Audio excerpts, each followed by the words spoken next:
క్రోసూరు మండల పరిధిలో చట్ట వ్యతిరేక చర్యలు చేస్తే చర్యలు తప్పవు. సిఐ సురేష్.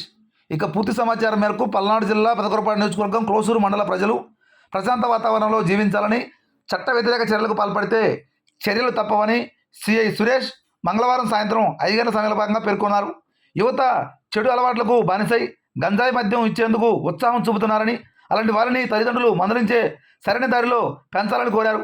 అక్రమ ఇసుక రవాణా, అనుమతి లేని మద్యం దుకాణాలు, రేషన్ మాఫియాను అరికట్టేందుకు పోలీసులు సిద్ధంగా ఉన్నారని సిఐ సురేష్ మీడియాపూర్వకంగా తెలియజేయడం జరిగింది.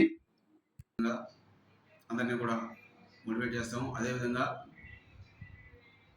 ఎలాంటి ఇసుక అక్రమ రవాణా కానీ, బెల్ట్ షాపులు కానీ ఇలాంటివి ఏ విధమైన అక్రమ రవాణా చేసినా కూడా వారి మీద స్ట్రింజెంట్ యాక్షన్ చట్టప్రకారం తీసుకుంటాము.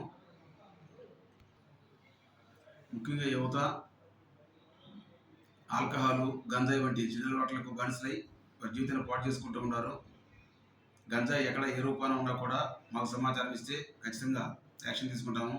దాని మీద ప్రత్యేకంగా మా నిఘా కూడా ఉంటుంది. అదేవిధంగా తల్లిదండ్రులు కూడా వారి పిల్లల అలవాట్లపై ప్రత్యేక దృష్టి కేంద్రీకరించాలి. గ్రామాల్లోని ఎలాంటి పొలిటికల్ సెన్సిటివ్ ఇష్యూస్ కానీ లేదా మరేదైనా విషయాలు కూడా మా దృష్టికి తీసుకొస్తే మేము చట్ట ప్రకారం వారిపైన చర్యలు తీసుకుంటాం. అంతేకాని ఎవరో కూడా చట్టాన్ని మీ చేతుల్లో తీసుకోకుండా మాకు సహకరించి ప్రజలకు మేము మరింత మెరుగైన సేవ చేసే విధంగా మాత్రం సహకరించాలని కోరుకుంటూ ఉన్నాం.